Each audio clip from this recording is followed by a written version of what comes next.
Sa isang iglap, tumapon ang kapeng hawak niya. Hindi lang basta tumapon.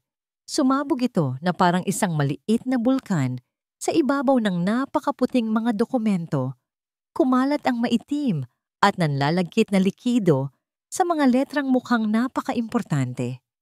Naramdaman ni Bettina ang pagtigil ng mundo. Pati ang paghinga niya ay tila nahinto sa ere. Patay. Ito pa lang ang unang araw niya. Unang oras sa totoo lang. At nagawa na niya ang pinakatatarantado at pinakabobong pagkakamali na pwedeng gawin ng isang baguhang sekretarya. Isang malamig na kaba ang gumapang mula sa batok niya pababa sa kanyang gulugod. Biglang nag-echo sa isip niya ang sinabi ng kanyang tita Lorna sa telepono kaninang umaga. Ang boses nito ay basag at puno ng pag-aalala. Apo, mag-ingat ka. Huwag na huwag kang gagawa ng kahit anong ikagagalit niya. Ang CEO na yon, iba siya. At ngayon, hindi lang galit ang siguradong mararamdaman nito. Isang digmaan ang paparating. Narinig niya ang isang kolektibong paghinga mula sa mga empleyadong nasa paligid. Para silang mga manonood ng isang horror movie, alam na may lalabas na halimaw anumang oras. At naramdaman ni Bettina ang paglapit ng halimaw na yon. Hindi niya kailangang lumingon. Ang marahan at mabibigat na yabag ng mga sapatos na gawa sa mamahaling katad, papalapit sa kanyang pwesto, ay sapat na. Para itong tunog ng isang martilyo ng hukom, bawat hakbang ay isang hatol. Tumahimik ang buong paligid, pati ang mahinang ugong ng aircon ay tila nawala. Isang anino ang tumabon sa kanyang mesa. Anong kaguluhan ito? Ang boses ay malamig. Mas malamig pa sa pinakamalamig na yelo. Bawat salita ay tila may talim. Napapikit si Bettina ng mariin.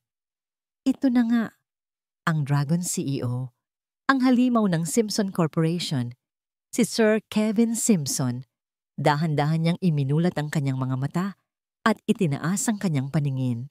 Nagsimula ito sa mga sapatos na kumikinang sa sobrang linis, paakyat sa perpektong plansadong slacks, sa isang mamahaling suit na tila isinukat mismo sa katawan nito, hanggang sa marating niya ang mukha nito. Isang mukhang tila inukit ng mga anghel, pero may mga matang tila pag-aari ng isang demonyo. Matangos ang ilong, perpekto ang panga, pero ang mga mata niyang iyon, madilim, walang emosyon, at nakatitig sa natapong kape na para bang iyon ang pinakamalaking kasalanan na nasaksihan niya sa buong buhay niya. Sir! Nagsimulang manginig ang boses ni Bettina. Sinubukan niyang tumayo. Paumanhin po, sir. Hindi ko po sinasadya. Hindi siya pinansin ni Kevin Simpson. Ang mga mata nito ay nanatili sa mga basang papel. Pagkatapos ng ilang segundong nakakabinging katahimikan, dahan-dahan nitong itinaas ang tingin at ipinako yon sa kanya. Ikaw, sabi nito. Ang boses ay mahinahon pero puno ng panganib. Ikaw ang pamalit kay Mrs. Alcantara. Tumango si Bettina. Ang lalamunan niya ay tuyong-tuyo. Opo, sir. Ako po si Bettina Makamandag. Ako po ang... Hindi ako nagtatanong kung sino ka. Putol nito sa kanya. Dahil sa totoo lang, wala akong pakialam. Parang isang sampal ang mga salitang iyon. Naramdaman ni Bettina ang pag-init ng kanyang mga pisngi. Kinuha ni Kevin ang isang folder na hindi nabasa, binuklat ito, at muling ibinalik ang tingin sa kanya. Ang mga dokumentong ito ay para sa isang multi-million peso deal at dahil sa kapabayaan mo, mukha na itong basahan. Sir, kaya ko pong i-reprint lahat. Memorize ko po ang... Tumahimik ka. Utos nito. Ang boses nito ay hindi lumakas, pero sapat na yon para maramdaman ni Bettina ang pagyanig ng kanyang buong katawan. Hindi ko kailangan ng mga palusot. Ang kailangan ko ay isang taong may utak at kayang gawin ang trabaho niya. Isang bagay na malinaw na wala sa'yo. Lumapit ito ng isang hakbang. Naramdaman ni Bettina ang sarili niyang napaatras sa kanyang upuan. Ganito na lang lahat ng babae, pabaya. Walang pananagutan. Akala nyo, lahat ng bagay ay madadaan sa paumanhin. Tumingin ito sa paligid, sa mga empleyadong nagkukunwaring abala. Bumalik kayo sa trabaho nyo. Isang nagmamadaling kaluskos ang sumunod. Muli siyang hinarap nito. Ang mga mata ay nanlilisik. Hindi kita kailangan dito. Ang kumpanyang ito ay hindi isang palaruan para sa mga incompetent na tulad mo. Pumagsak ang puso ni Bettina. Sisante na ba siya? Ganito na lang ba kabilis matatapos ang lahat? Paano na ang tita Lorna niya? Paano na ang mga utang? Pero pagpapatuloy nito at isang mapanuyang ng ngiti ang sumilay sa labi nito. Dahil sa respeto ko sa tita mo, pagbibigyan kita. Isang sinag ng pag-asa ang biglang sumilay. Bibigyan kita ng 1 buwan, sabi ni Kevin. 1 buwan para maghanap ng sarili mong kapalit. 1 taong competent, mahusay, at hindi tatanga-tanga. Kapag nabigo ka, sisiguraduhin kong hindi lang ikaw ang mananagot. Idadamay ko ang tita mo sa kaso ng breach of contract. Naiintindihan mo? Nawala ang pag-asa. Napalitan iyon ng yelo. Hindi lang siya ang tinatakot nito, kundi pati ang kanyang may sakit na tiyahin. Sa kabila ng takot, isang kislap ng galit ang umusbong sa puso ni Bettina. Sino ang lalaking ito? Para tapak-tapakan siya at idamay ang pamilya niya? Huminga siya ng malalim, pinakalma ang sarili. Tumayo siya ng tuwid at buong tapang na sinalubong ang mga mata ng CEO. Hindi siya umiyak, hindi siya nagmakaawa. Naiintindihan ko po, sir. Sabi niya, ang boses ay matatag at malinaw. Nagulat si Kevin sa sagot niya. Tila inaasahan nitong makakakita ng mga luha. Tinitigan siya nito ng ilang segundo.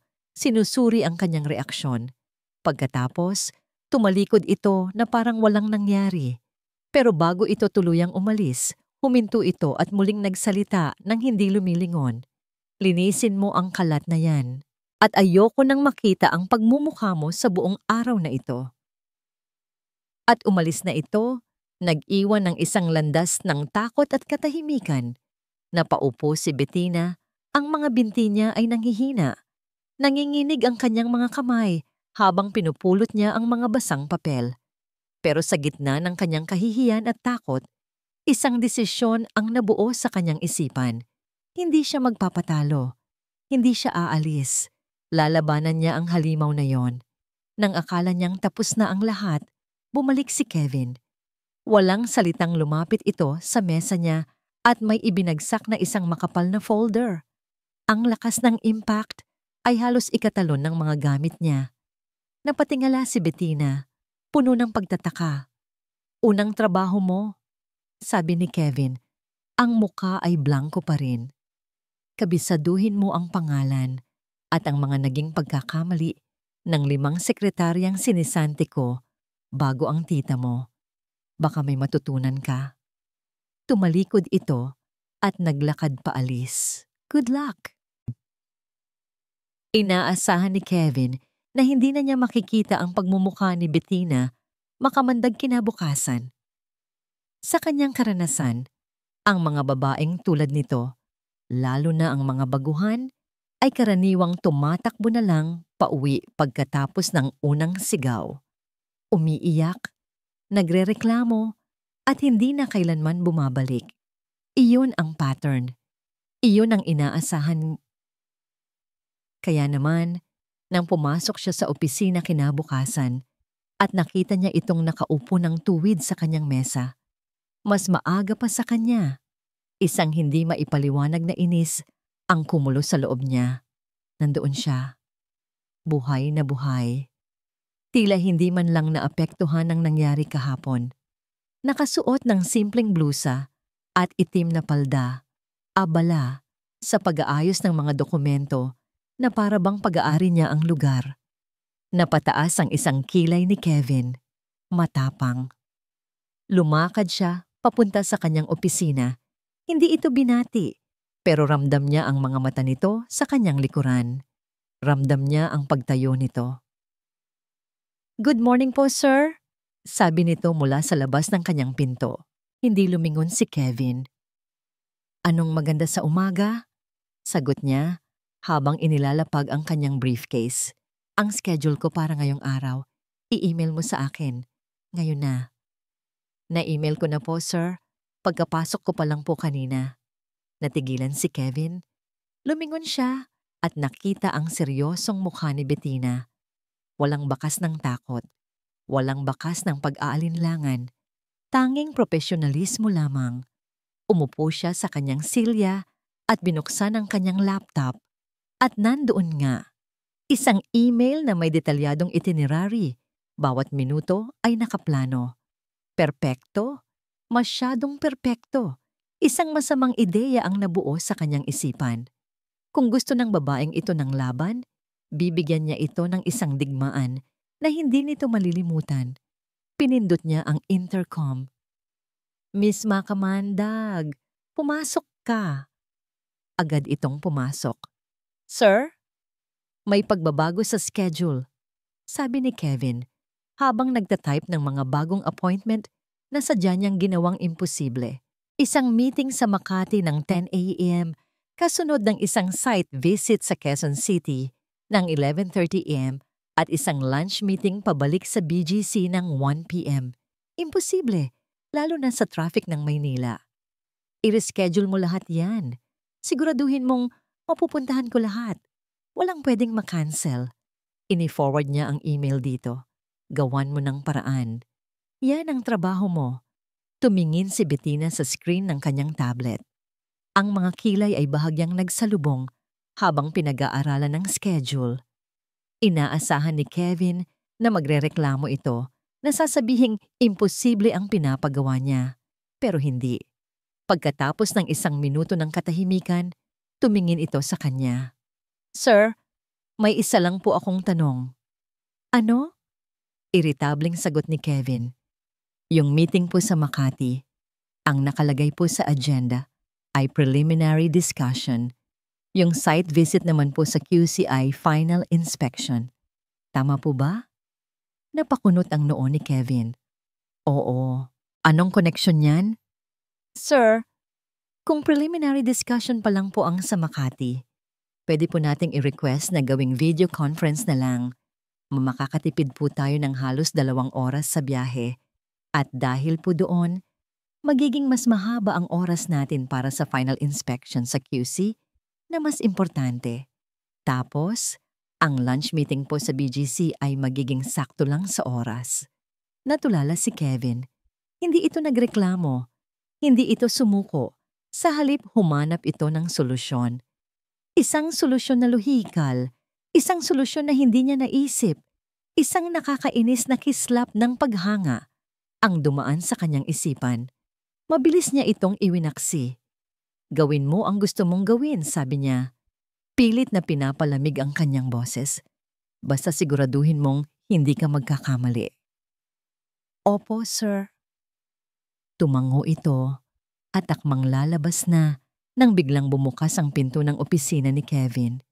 Isang babaeng nakasuot ng isang mamahaling pulang damit ang pumasok na parang pag-aari niya ang buong gusali. Si Clarissa de Villa, ang anak ng business partner ng kanyang ama. Ang babaeng ipinipilit sa kanya ng lahat. "Kevin, darling," sabi ni Clarissa. Ang boses ay matamis, pero may halong pagka-plastic. Lumapit ito at hinalikan siya sa pisngi. Nag-iwan ng bakas ng pulang lipstick. "I missed you." Hindi pinansin ni Kevin ang pagbati nito. "Anong ginagawa mo dito, Clarissa?" "May meeting ako." "Oh, don't be such a monster," sabi nito, sabay tingin kay Bettina. Sinuri nito si Bettina mula ulo hanggang paa na may halong pandidiri. At sino naman ito? Bagong katulong? Bago pa man makasagot si Kevin, nagsalita si Bettina. Ang boses niya ay kalmado at magalang. "Ako po si Bettina Makamandag, ma'am. Ang executive secretary po ni Sir Kevin." Tinaasan siya ng kilay ni Clarissa. "Oh, as secretary. Well, since you're here, be useful. Ikuha mo ako ng kape. Black, 2 sugars." Hindi gumalaw si Bettina. Tumingin lang ito kay Clarissa. Pagkatapos ay kay Kevin. Napanood ni Kevin ang eksena na may halong interes. Ito na ang pagkakataon para mapaalis ang babaeng ito. Isang maling galaw lang. Isang salita ng pagsuway kay Clarissa at may dahilan na siya para sisantihin ito. "Paumanhin po, Ma'am Clarissa," magalang na sabi ni Bettina. "Pero may mga urgent tasks po akong kailangang tapusin na iniutos ni Sir Kevin. Baka po pwedeng ang mga staff na lang po sa pantry ang utusan ninyo." Halos masamid si Kevin sa sarili niyang laway. Namilog ang mga mata ni Clarissa sa gulat at pagkainis. Tumingin ito kay Kevin. "Kevin, did you hear that? Ang bastos ng bago mong sekretarya." Doon na nagsalita si Kevin. Ang boses ay matigas. "Tama siya, Clarissa. May pinapagawa ako sa kanya." Sa isip-isip niya, hindi niya alam kung bakit niya ipinagtanggol si Bettina. Siguro dahil sa inis niya kay Clarissa. O siguro, dahil sa isang bagay na hindi niya maamin. Napasimangot si Clarissa. Si Bettina naman ay nanatiling tahimik. Ang mukha ay walang ekspresyon. "Fine," sabi ni Clarissa. "Babalik na lang ako mamayang lunch." "At ikaw?" sabi nito. Tinuturo si Bettina. "Mag-ayos ka ng reservation para sa atin sa pinakamahal na restaurant." "Masusunod po," sagot ni Bettina. Bago magalang na lumabas ng opisina, isinasara ang pinto sa likuran niya. Naiwan si Kevin na puno ng inis. Inis kay Clarissa at isang kakaibang inis sa sarili niya. At sa ilalim ng lahat ng yon, isang hindi maikakailang paghanga para sa babaeng hindi man lang natinag. Kinagabihan, habang papalabas na si Kevin ng gusali, may narinig siyang boses mula sa isang sulok malapit sa fire exit. Boses ni Bettina. Hindi po talaga kaya ngayon. Bigyan niyo pa po ako ng ilang araw. Pakiusap." Ang boses nito ay puno ng tensyon at pakiusap. Isang tono na hindi pa niya naririnig mula dito. Akmang lalapit si Kevin nang bigla itong lumabas mula sa sulok. Nagtama ang kanilang mga mata. Halata ang gulat sa mukha ni Bettina bago niya ito mabilis na itinago sa ilalim ng isang blangkong ekspresyon. "Sir," sabi nito. Tumango lang. Hindi nagsalita si Kevin. Tinitigan niya lang ito, iniisip kung sino ang kausap nito. Isang boyfriend? Isang problema sa pamilya? Nagpatuloy siya sa paglalakad papunta sa parking lot kung saan naghihintay ang kanyang mamahaling sasakyan. Paglabas niya ng kalsada, nagsimulang pumatak ang malalakas na ulan. At sa gitna ng dilim at ng buhos ng ulan, sa isang waiting shed, nakita niya ang isang pamilyar na figura. Si Bettina. Nakatayo siyang mag-isa, nilalamig, bahagyang nanginginig habang yakap ang sarili. Naghihintay ng masasakyan. Bumagal ang takbo ng sasakyan ni Kevin. Isang parte ng utak niya ang nagsasabing huminto siya. Alukin niya ito ng sakay. Pero ang isa pang parte, ang parte na nasaktan at nagtigas sa loob ng maraming taon, ang nagsabing huwag. "Huwag kang magpakita ng kahinaan, Kevin. Lahat sila, iiwan ka lang din sa huli." Humigpit ang kapit inaasahan ni Kevin na hindi na niya makikita ang pagmumukha ni Bettina makamandag kinabukasan. Sa kanyang karanasan, ang mga babaeng tulad nito, lalo na ang mga baguhan, ay karaniwang tumatakbo na lang pauwi pagkatapos ng unang sigaw. Umiiyak, nagrereklamo, at hindi na kailanman bumabalik. Iyon ang pattern. Iyon ang inaasahan niya. Kaya naman, nang pumasok siya sa opisina kinabukasan at nakita niya itong nakaupo ng tuwid sa kanyang mesa, mas maaga pa sa kanya, isang hindi maipaliwanag na inis ang kumulo sa loob niya. Nandoon siya. Buhay na buhay. Tila hindi man lang naapektuhan ng nangyari kahapon.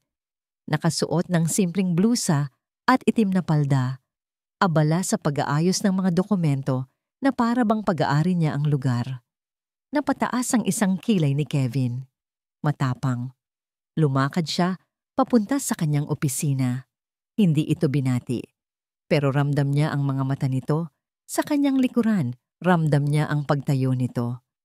"Good morning po, sir," sabi nito mula sa labas ng kanyang pinto. Hindi lumingon si Kevin. "Anong maganda sa umaga?" Sagot niya, habang inilalapag ang kanyang briefcase. "Ang schedule ko para ngayong araw, i-email mo sa akin. Ngayon na." "Na-email ko na po, sir. Pagkapasok ko pa lang po kanina." Natigilan si Kevin. Lumingon siya at nakita ang seryosong mukha ni Bettina. Walang bakas ng takot, walang bakas ng pag-aalinlangan. Tanging profesionalismo lamang. Umupo siya sa kanyang silya at binuksan ang kanyang laptop. At nandoon nga, isang email na may detalyadong itinerary. Bawat minuto ay nakaplano. Perpekto, masyadong perpekto. Isang masamang ideya ang nabuo sa kanyang isipan. Kung gusto ng babaeng ito ng laban, bibigyan niya ito ng isang digmaan na hindi nito malilimutan. Pinindot niya ang intercom. "Miss Makamandag, pumasok ka." Agad itong pumasok. "Sir, may pagbabago sa schedule," sabi ni Kevin, habang nagtatype ng mga bagong appointment na sadya niyang ginawang imposible. Isang meeting sa Makati ng 10 a.m., kasunod ng isang site visit sa Quezon City ng 11:30 a.m. at isang lunch meeting pabalik sa BGC ng 1 p.m. Imposible, lalo na sa traffic ng Maynila. I-reschedule mo lahat yan. Siguraduhin mong mapupuntahan ko lahat. Walang pwedeng makancel. Ini-forward niya ang email dito. "Gawan mo ng paraan. Yan ang trabaho mo." Tumingin si Bettina sa screen ng kanyang tablet. Ang mga kilay ay bahagyang nagsalubong habang pinag-aaralan ang schedule. Inaasahan ni Kevin na magrereklamo ito na sasabing imposible ang pinapagawa niya. Pero hindi. Pagkatapos ng 1 minuto ng katahimikan, tumingin ito sa kanya. "Sir, may isa lang po akong tanong." "Ano?" Iritableng sagot ni Kevin. "Yung meeting po sa Makati, ang nakalagay po sa agenda ay preliminary discussion. Yung site visit naman po sa QC ay final inspection. Tama po ba?" Napakunot ang noo ni Kevin. "Oo, anong koneksyon yan?" "Sir, kung preliminary discussion pa lang po ang sa Makati, pwede po nating i-request na gawing video conference na lang. Makakatipid po tayo ng halos 2 oras sa biyahe. At dahil po doon, magiging mas mahaba ang oras natin para sa final inspection sa QC na mas importante. Tapos, ang lunch meeting po sa BGC ay magiging sakto lang sa oras." Natulala si Kevin. Hindi ito nagreklamo. Hindi ito sumuko. Sa halip, humanap ito ng solusyon. Isang solusyon na lohikal. Isang solusyon na hindi niya naisip. Isang nakakainis na kislap ng paghanga ang dumaan sa kanyang isipan. Mabilis niya itong iwinaksi. "Gawin mo ang gusto mong gawin," sabi niya. Pilit na pinapalamig ang kanyang boses. "Basta siguraduhin mong hindi ka magkakamali." "Opo, sir." Tumango ito at akmang lalabas na nang biglang bumukas ang pinto ng opisina ni Kevin. Isang babaeng nakasuot ng isang mamahaling pulang damit ang pumasok na parang pag-aari niya ang buong gusali. Si Clarissa de Villa, ang anak ng business partner ng kanyang ama. Ang babaeng ipinipilit sa kanya ng lahat. "Kevin, darling," sabi ni Clarissa. Ang boses ay matamis, pero may halong pagka-plastic. Lumapit ito at hinalikan siya sa pisngi. Nag-iwan ng bakas ng pulang lipstick. "I missed you." Hindi pinansin ni Kevin ang pagbati nito. "Anong ginagawa mo dito, Clarissa?" "May meeting ako." "Oh, don't be such a monster," sabi nito. Sabay tingin kay Bettina. Sinuri nito si Bettina mula ulo hanggang paa na may halong pandidiri. At sino naman ito? Bagong katulong? Bago pa man makasagot si Kevin, Nagsalita si Bettina. Ang boses niya ay kalmado at magalang. Ako po si Bettina Makamandag, ma'am. Ang executive secretary po ni Sir Kevin. Tinaasan siya ng kilay ni Clarissa. Oh, as secretary. Well, since you're here, be useful. Ikuha mo ako ng kape. Black, 2 sugars. Hindi gumalaw si Bettina. Tumingin lang ito kay Clarissa, pagkatapos ay kay Kevin. Napanood ni Kevin ang eksena na may halong interes. Ito na ang pagkakataon para mapaalis ang babaeng ito. Isang maling galaw lang, isang salita ng pagsuway kay Clarissa at may dahilan na siya para sisantihin ito. Paumanhin po, Ma'am Clarissa, magalang na sabi ni Bettina. Pero may mga urgent tasks po akong kailangang tapusin na iniutos ni Sir Kevin. Baka po pwedeng ang mga staff na lang po sa pantry ang utusan ninyo. Halos masamid si Kevin sa sarili niyang laway. Namilog ang mga mata ni Clarissa sa gulat at pagkainis. Tumingin ito kay Kevin. Kevin, did you hear that? Ang bastos ng bago mong sekretarya. Doon na nagsalita si Kevin. Ang boses ay matigas. Tama siya, Clarissa. May pinapagawa ako sa kanya. Sa isip-isip niya, hindi niya alam kung bakit niya ipinagtanggol si Bettina. Siguro dahil sa inis niya kay Clarissa. O siguro dahil sa isang bagay na hindi niya maamin. Napasimangot si Clarissa. Si Bettina naman ay nanatiling tahimik, ang mukha ay walang ekspresyon. Fine, sabi ni Clarissa. Babalik na lang ako mamayang lunch. At ikaw, sabi nito, tinuturo si Bettina. Mag-ayos ka ng reservation para sa atin sa pinakamahal na restaurant. Masusunod po, sagot ni Bettina bago maggalang na lumabas ng opisina. Isinasara ang pinto sa likuran niya. Naiwan si Kevin na puno ng inis. Inis kay Clarissa at isang kakaibang inis sa sarili niya. At sa ilalim ng lahat ng yon, isang hindi maikakailang paghanga para sa babaeng hindi man lang natinag. Kinagabihan, habang papalabas na si Kevin ng gusali, may narinig siyang boses mula sa isang sulok malapit sa fire exit. Boses ni Bettina. Hindi po talaga kaya ngayon. Bigyan niyo pa po ako ng ilang araw. Pakiusap. Ang boses nito ay puno ng tensyon at pakiusap. Isang tono na hindi pa niya naririnig mula dito. Akmang lalapit si Kevin nang bigla itong lumabas mula sa sulok. Nagtama ang kanilang mga mata. Halata ang gulat sa mukha ni Bettina bago niya ito mabilis na itinago sa ilalim ng isang blangkong ekspresyon. Sir? Sabi nito. Tumango lang. Hindi nagsalita si Kevin. Tinitigan niya lang ito, iniisip kung sino ang kausap nito. Isang boyfriend? Isang problema sa pamilya? Nagpatuloy siya sa paglalakad papunta sa parking lot, kung saan naghihintay ang kanyang mamahaling sasakyan. Paglabas niya ng kalsada, nagsimulang pumatak ang malalakas na ulan. At sa gitna ng dilim at ng buhos ng ulan, sa isang waiting shed, nakita niya ang isang pamilyar na figura. Si Bettina, nakatayo siyang mag-isa, nilalamig, bahagyang nanginginig habang yakap ang sarili. Naghihintay ng masasakyan. Bumagal ang takbo ng sasakyan ni Kevin. Isang parte ng utak niya ang nagsasabing huminto siya. Alukin niya ito ng sakay. Pero ang isa pang parte, ang parte na nasaktan at nagtigas sa loob ng maraming taon, ang nagsabing huwag. Huwag kang magpakita ng kahinaan, Kevin. Lahat sila, iiwan ka lang din sa huli. Humigpit ang kapit niya sa manibela. Ang bawat hibla ng kanyang pagkatao, ang bawat aral na itinatak ng masakit na nakaraan sa kanyang isipan ay sumisigaw na umalis na siya. Huwag lumingon. Ang pagpapakita ng awa ay isang uri ng kahinaan. At sa mundong ginagalawan niya, ang kahinaan ay kinakain ng buo. Tinapakan niya ang silinyador. Mabilis na humarurot ang sasakyan, nilagpasan ang waiting shed.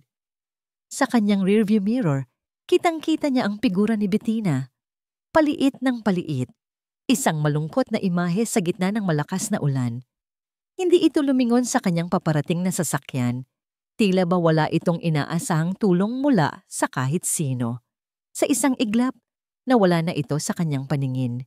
Nilamon ng dilim at nang walang tigil na pagpatak ng ulan, nag-iisa na ulit si Kevin sa kanyang sasakyan sa gitna ng kalsada, napapalibutan ng karangyaan at ng tunog ng radyo. Pero sa halip na makaramdam ng tagumpay o ng kapayapaan, isang kakaibang bigat ang dumagan sa kanyang dibdib. Bakit siya nag-alinlangan? Bakit may isang parte sa kanya na gustong huminto? Inis niyang hinampas ang manibela. Dahil ba sa babaeng iyon? Dahil sa hindi nito pagsuko? Dahil sa tapang nitong sagutin si Clarissa? Hindi.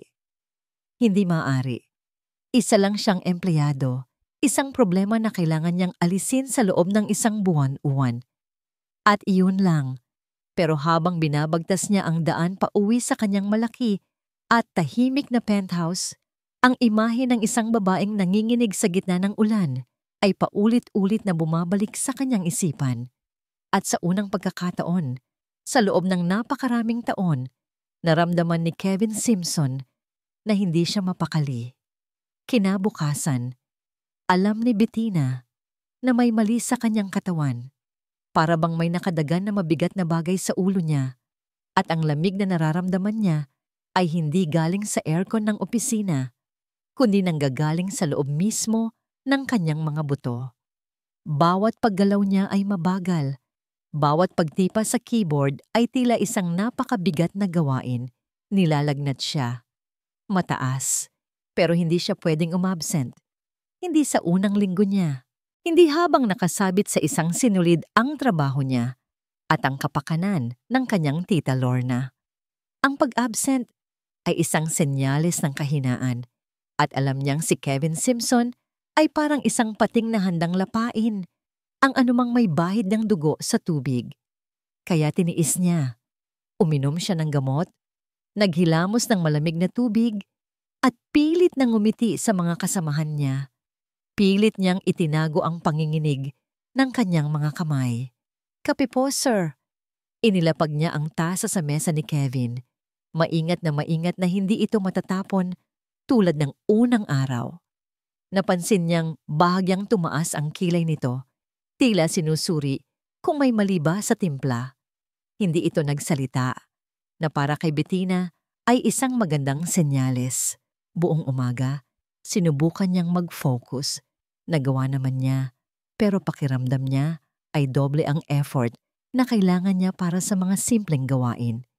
Hanggang sa dumating ang isang email, isang urgent request mula sa accounting department, humihingi ng isang financial report na kailangan para sa isang biglaang meeting.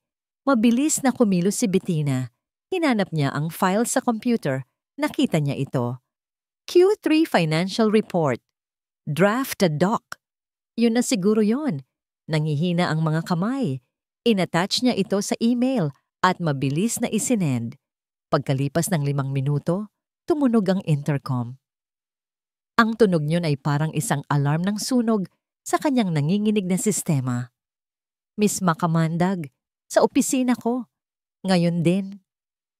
Ang boses ni Kevin ay walang emosyon, pero alam ni Bettina na mas delikado yon kaysa sa sumisigaw. Huminga siya ng malalim, pinatatag ang kanyang mga tuhod, at pumasok sa lungga ng dragon. Nakaupo ito sa kanyang silya, nakatingin sa monitor ng computer, ang mga daliri ay magkasalikop sa ilalim ng kanyang baba. "Sir?" Mahinang tanong ni Bettina. "Anong file ang isinend mo sa accounting?" Tanong nito. Hindi pa rin tumitingin sa kanya. Yung Q3 financial report po, sir. Yung draft." Doon ito dahan-dahang lumingon at ang mga mata nito ay parang 2 piraso ng yelo. Ang draft? Ang draft na puno ng mga projection at mga numero na hindi pa pinal? Alam mo bang kung lumabas ang mga numerong yon, pwede itong magdulot ng panic sa mga investor?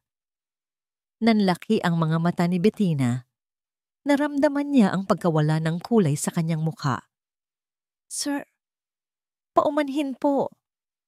Akala ko po, huwag mong sabihin sa akin kung anong akala mo," sabi nito. Tumatayo. "Ang trabaho mo ay mag-isip, hindi mag-akala. Sa bawat hakbang nito papalapit, lalong lumalabo ang kanyang paningin.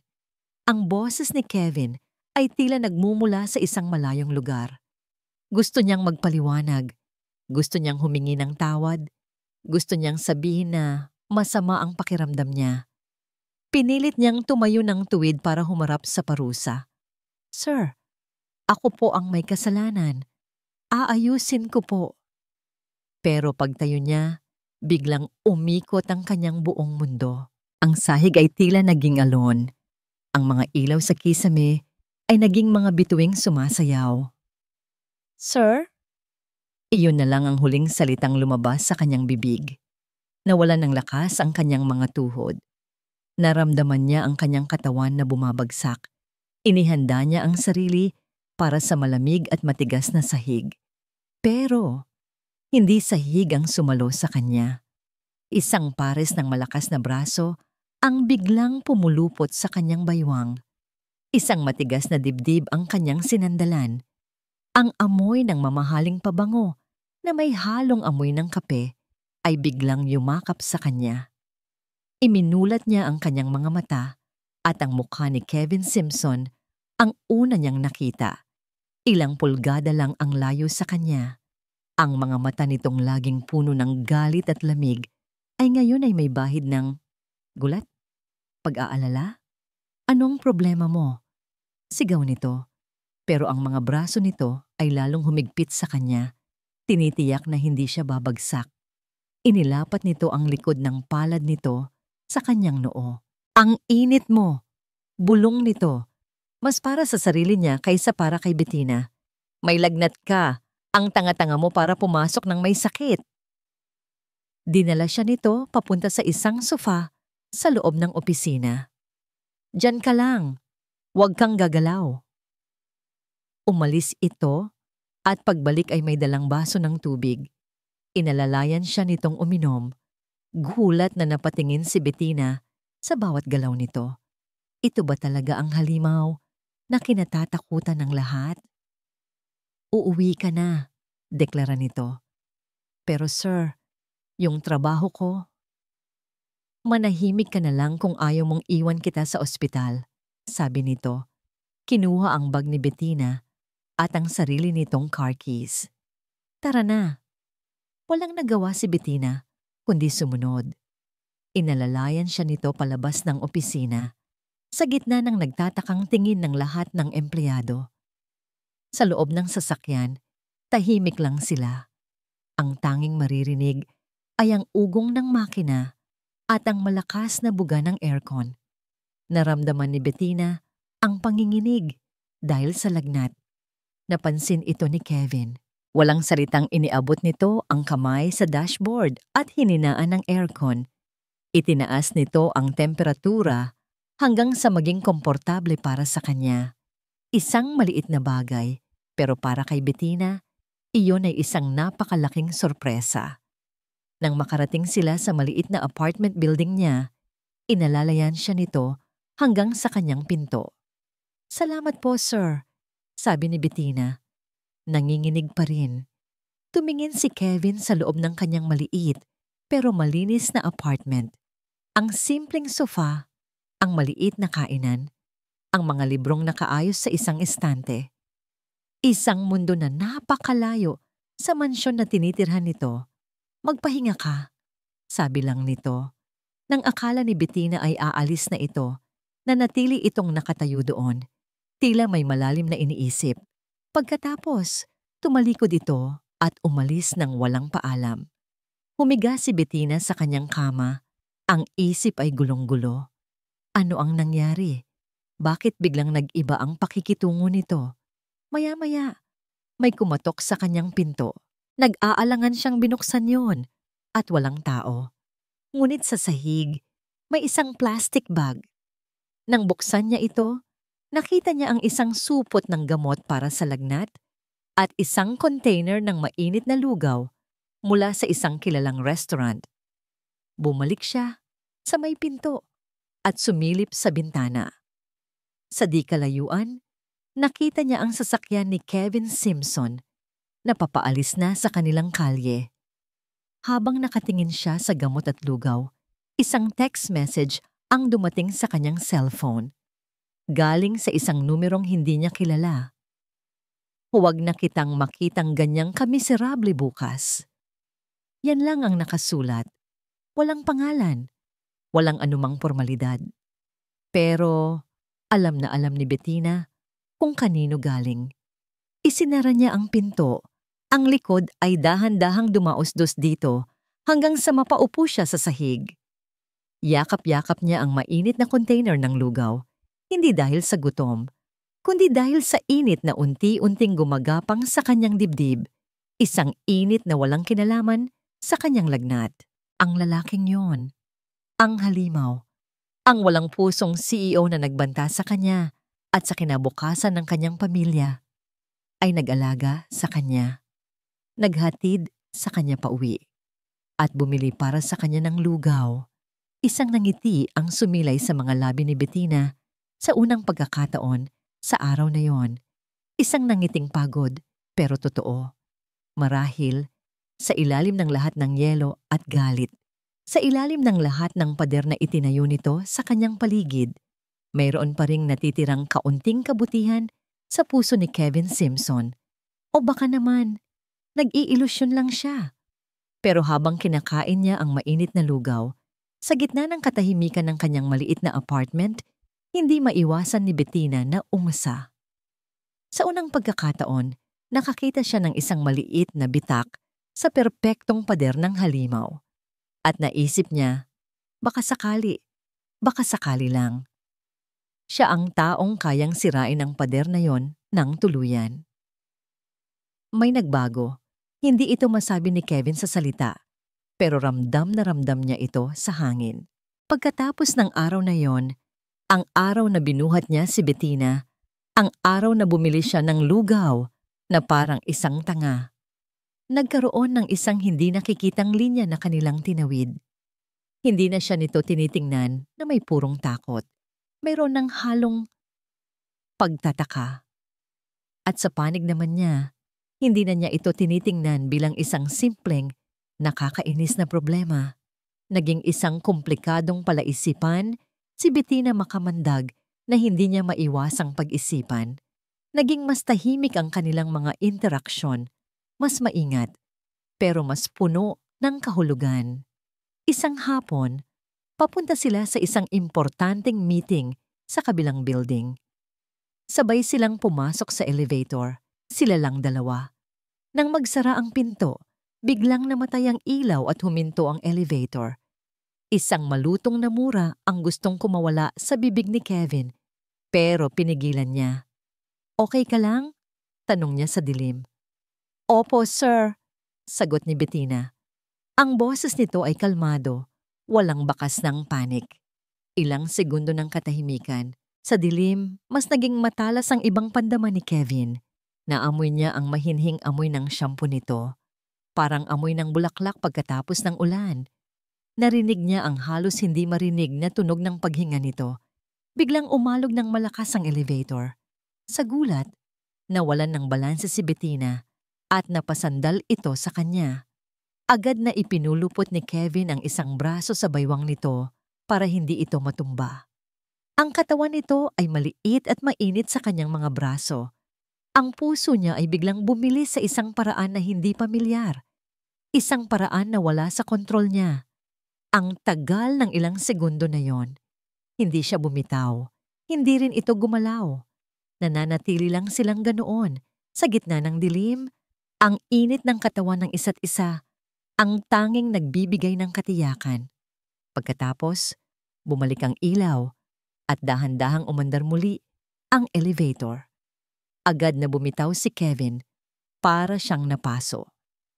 Itinuwid niya ang kanyang suit at umubo. Si Bettina naman ay mabilis na lumayo. Ang mukha ay namumula. Nang bumukas ang pinto ng elevator, halos sabay silang humakbang palabas.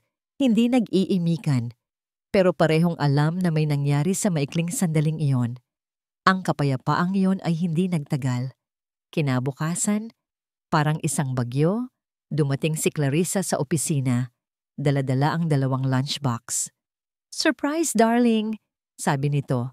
Dire-diretsong pumasok sa opisina ni Kevin. I brought you lunch? Tumingin si Kevin sa kanya pagkatapos ay sa intercom. Alam niyang nakikinig si Bettina. Clarissa, I'm busy. Nonsense, sabi nito. Inilalapag ang pagkain sa mesa ni Kevin. Tumingin ito sa labas at nakita si Bettina na nagkukunwaring abala. Hoy, sekretarya! Pumasok ka dito. Ayusin mo itong mesa para makakain kami. Bago pa man makatanggi si Kevin, pumasok na si Bettina. Yes ma'am, sabi nito. Ang muka ay blanco habang inaayos ang pagkain. So Bettina, sabi ni Clarissa. Umuupo sa silyang kaharap ni Kevin. Ang tono ay matamis, pero ang mga mata ay matalim. Kamusta naman ang trabaho? Kaya mo ba? Mukhang mahirap para sa isang simpleng probinsyana na masanay sa bilis ng buhay dito sa syudad. Tumigil sa paggalaw si Bettina ng 1 segundo. Ginagawa ko po ang lahat ng aking makakaya, ma'am. Talaga ba? Ngumisi si Clarissa. You have to be careful, darling, sabi nito. Ngayon ay nakatingin na kay Kevin, pero alam niyang para kay Bettina ang patama. Maraming babae ngayon na mukhang anghel pero ang totoo, may tinatagong agenda. They prey on successful men like you. Gagamitin nila ang kanilang pagiging kawawa para makuha ang gusto nila. Ang mga salitang kawawa at agenda ay tumusok sa isipan ni Kevin. Isang imahe ng kanyang ina ang biglang pumasok sa isip niya. Hindi nagsalita si Bettina. Tinapos lang nito ang kanyang ginagawa at tumingin kay Kevin. May iuutos pa po ba kayo, sir? Ang paraan ng pagtatanong nito ay isang pagsubok. Pinipili siya nito. Siya ba o si Clarissa? Huminga ng malalim si Kevin. Wala na, makakalabas ka na. Tumango si Bettina at lumabas ng walang imik. Naiwan ang isang tensyonadong katahimikan sa pagitan ni na Kevin at Clarissa. What was that, Clarissa? Malamig na tanong ni Kevin. What? I'm just looking out for you. Malambing na sagot nito. That girl, may kakaiba sa kanya. Masyado siyang kalmado. Masyadong perpekto. It's suspicious. Hindi sumagot si Kevin. Pero ang lason ay naitanim na. Sa buong araw na yon, pinanood niya si Bettina. Ang bawat galaw nito, bawat ngiti, bawat sagot sa telepono ay sinusuri na niya ngayon. Totoo ba ang lahat ng ito? O isa lang itong magaling na pag-arte? Ang ala-ala ng pag-aalala niya, ng pagbili niya ng lugaw, ay biglang naging isang bagay na kinakahiya niya. Nagamit ba siya? Nagmukha ba siyang tanga? Kinagabihan, pagkaalis ni Kevin, naiwan si Clarissa sa kanyang sasakyan sa parking lot. Kinuha niya ang kanyang cellphone at tumawag. Hello? Yes. I need your services, sabi niya sa kausap sa kabilang linya. May isang tao akong gustong ipaimbestiga. Her name is Bettina Makamandag. Nagkaroon ng sandaling katahimikan. I want to know everything. Pagpapatuloy ni Clarissa, isang mapanganib na ngiti ang sumisilay sa kanyang mga labi. Her family, her friends, kung saan siya kumukuha ng pera, lalo na kung may mga utang siya, lahat. Pagkatapos ng ilang oras, habang nag-aayos si Clarissa sa kanyang kondo, isang mensahe ang pumasok sa kanyang cellphone. Galing sa private investigator, isang larawan, medyo malabo, kuha mula sa malayo, pero malinaw na si Bettina yon. Nakatayo sa isang madilim at maruming eskinita. At kausap niya ang isang lalaking malaki ang katawan. Nakakatakot ang itsura. Isang lalaking mukhang maniningil ng utang. Ngumiti si Clarissa, isang nangiting malamig at puno ng tagumpay. Gotcha! Bulong niya sa sarili. Ang bawat araw ay isang laban. Hindi laban kay Kevin Simpson, kundi laban sa sarili niyang katawan. Ang gabi ni Bettina ay hindi na para sa pagpapahinga. Naging isa itong karugtong ng kanyang araw ng trabaho. Pagka-uwi mula sa Simpson Corp, pagkatapos ng mabilis na hapunan, haharap naman siya sa isa pang amo, Ang kumikinang na screen ng kanyang laptop. Nakatanggap siya ng isang online job bilang isang translator. Ang bayad ay hindi kalakihan, pero sa sitwasyon niya, bawat piso ay mahalaga. Isinasalin niya ang mga dokumentong teknikal hanggang sa mamula ang kanyang mga mata at magsimulang maghalo ang mga letra sa kanyang paningin. Ang katahimikan ng gabi ay binabasag lang ng pag-click ng kanyang keyboard at ng malakas na kabog ng kanyang dibdib sa tuwing titingin siya sa orasan. 2:00 ng umaga. 3:00, ang pagod ay isang halimaw na unti-unting lumalamon sa kanya. Isang araw, habang nag-aayos siya ng mga papeles sa kanyang mesa, biglang nag-vibrate ang kanyang cellphone. Isang numero na hindi nakarehistro. Isang numero na nagpadala ng yelo sa kanyang mga ugat. Dali-dali siyang tumayo at naglakad papunta sa isang bakanteng hallway, tinitiyak na walang nakakarinig. Hello? Bettina, anong petsa na? Ang boses sa kabilang linya ay magaspang at walang pasensya. Ang boses ni Mang Tonyo, ang taong kilala sa kanilang lugar bilang si Buwaya. Mang Tonyo, ilang araw pa po. Pakiusap. Bulong ni Bettina, ang boses ay nanginginig. Ilang araw? Yan din ang sinabi mo noong nakaraang linggo. Tumawa ito. Isang tawang nakakakilabot. Baka gusto mong bisitahin ko na lang dyan ang tita Lorna mo para personal kong ipaalala sa kanya ang utang nyo. Biglang nanlamig ang buong katawan ni Bettina. Ang tita Lorna niya. Mahina ang puso nito. Hindi nito kakayanin ang takot. Huwag po, mabilis niyang sabi. Pakiusap, Mang Tonyo. Huwag niyo siyang idadamay. Magbabayad po ako. Ngayong linggo, promise po may ibibigay ako. Siguraduhin mo lang, bata ka. Dahil sa susunod na tatawag ako at wala ka pa ring pera, baka sa ospital mo nadadalawin ang tita mo. Click! Pinatay nito ang tawag. Napapasandal si Bettina sa pader. Ang paghinga ay habol-habol. Ang banta ay malinaw. Ang panganib ay totoo. Kailangan niyang kumilos ng mas mabilis. Ang desperasyon ay nagdulot ng mas matinding pagod. Kinahaponan, habang naghihintay ng instruction mula kay Kevin, hindi niya namalayan na ang kanyang mga mata ay unti-unting bumibigat. Ipinatong niya ang kanyang ulo sa kanyang mga braso sa ibabaw ng mesa para lang sanang umidlip ng 1 segundo. 1 segundo na naging ilang minuto. Nagising siya sa isang malakas na pag-ubo. Pag-angat niya ng kanyang ulo, nakatayo sa harap niya si Kevin Simpson. Ang mga braso ay nakahalukip-kip. Ang mukha ay isang maskara ng pagkadismaya. Maganda ba ang tulog mo, Miss Makamandag? Tanong nito. Ang boses ay puno ng sarkasmo. Sana lang, ang mga puyat mo sa gabi ay hindi makaapekto sa trabaho mo sa umaga. Naramdaman ni Bettina ang pag-akyat ng dugo sa kanyang mukha. Isang halo ng kahihiyan at sama ng loob. Gusto niyang sabihin na hindi siya nagpupuyat sa party.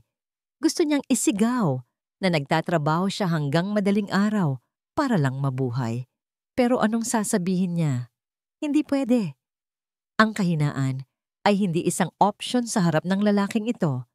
Paumanhin po, sir. Hindi na po mauulit. Sabi na lang niya. Yumuko. Hindi ito sumagot. Tinalikuran lang siya nito at pumasok sa opisina. Pero bago magsara ang pinto, narinig niya ang bulong nito. Pathetic. Kinabukasan isang bagong uri ng atake ang sumalubong sa kanya. Pagpasok ni Kevin sa opisina, may dala itong isang business magazine. Inilapag niya ito sa mesa niya.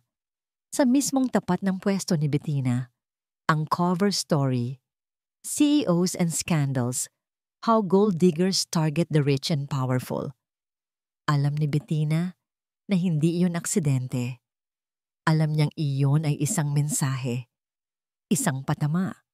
At alam niyang si Clarissa ang nasa likod nito. Sa araw na yon, dumating ang sahod niya mula sa translation job. Hindi kalakihan, pero sapat na para pambili ng kaunting panahon. Pagkatapos ng trabaho, hindi siya umuwi agad.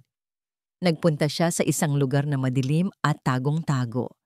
Isang abandonadong gusali kung saan sila laging nagkikita ni Mang Tonyo. Naroon na ito, naghihintay sa dilim, mukhang isang buwaya na handang manila. "Nandyan na pala ang paborito kong bata," sabi nito, ngumingisi. Hindi nagsalita si Bettina. Inabot niya ang isang puting sobre. "Yan pa lang po ang kaya ko sa ngayon." Kinuha ito ni Mang Tonyo, binuksan, at binilang ang pera sa ilalim ng ilaw ng kanyang cellphone. Kulang pa rin ito. "Pero sige, pagbibigyan kita.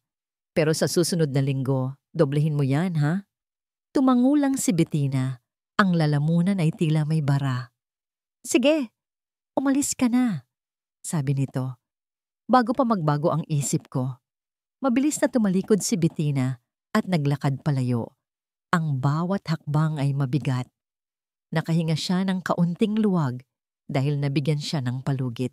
Pero alam niyang pansamantala lang ito. Ang malaking utang ay parang isang dambuhalang anino na laging nakasunod sa kanya, naghihintay ng tamang pagkakataon para lamunin siya ng buo. At wala siyang ibang makapitan kundi ang sarili niyang determinasyon na unti-unti nang nauupos. Ang imahe ay hindi maalis sa isipan ni Kevin. Si Bettina, sa isang madilim na eskinita, nag-aabot ng isang sobre sa isang lalaking mukhang kriminal. Parang isang lason, ang eksenang yon ay kumalat sa buong sistema niya. Pagpasok niya sa opisina kinabukasan, hindi na niya kayang tingnan si Bettina sa parehong paraan.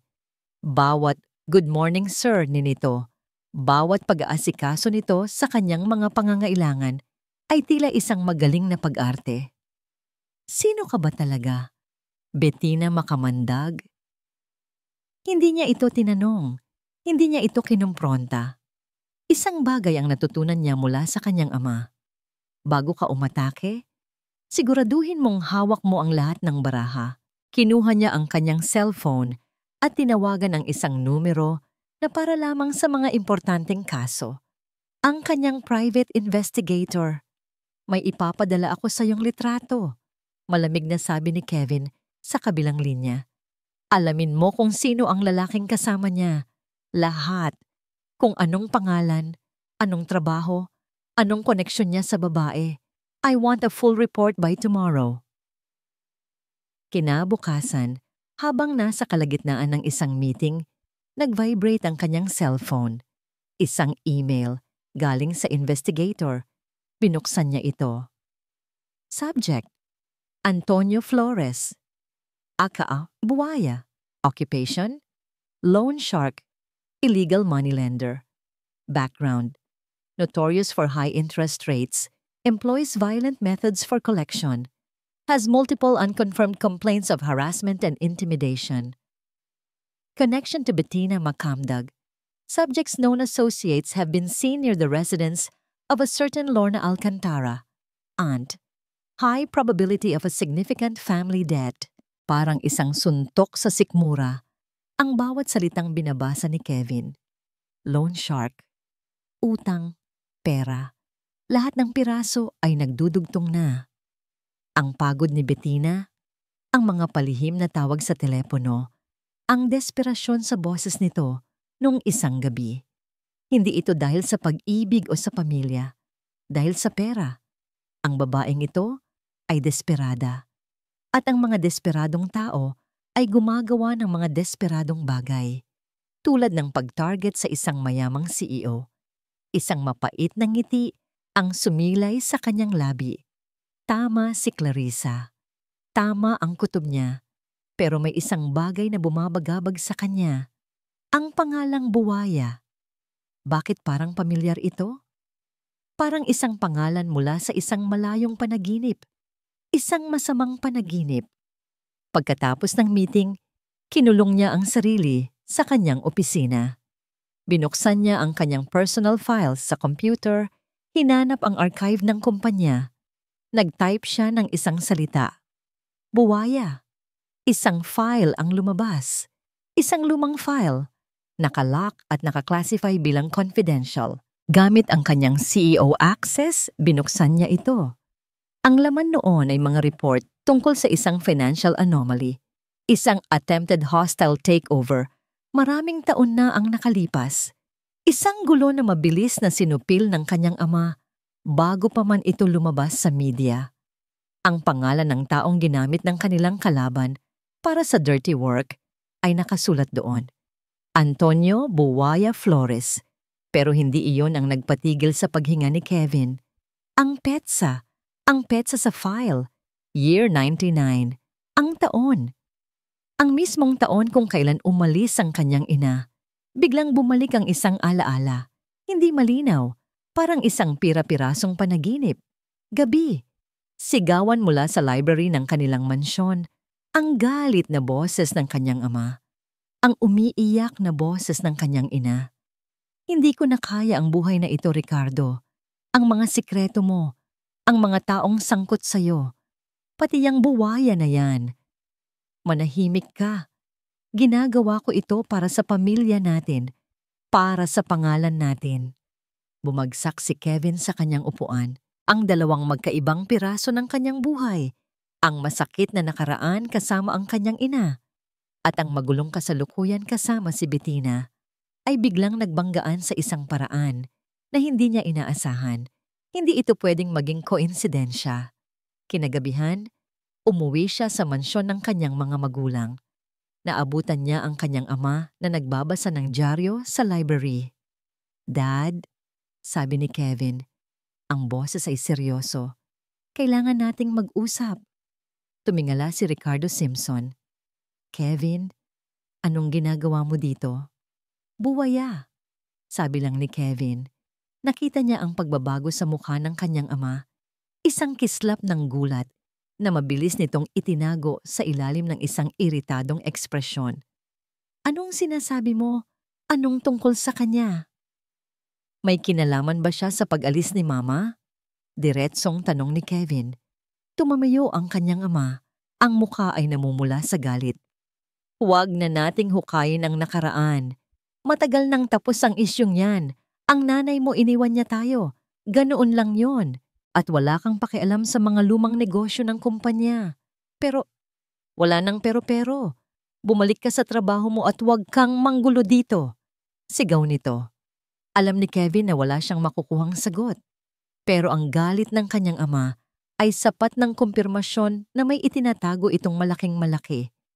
Habang nagdadrive siya pabalik sa kanyang kondo, gulong-gulo ang isip, tumunog ang kanyang cellphone.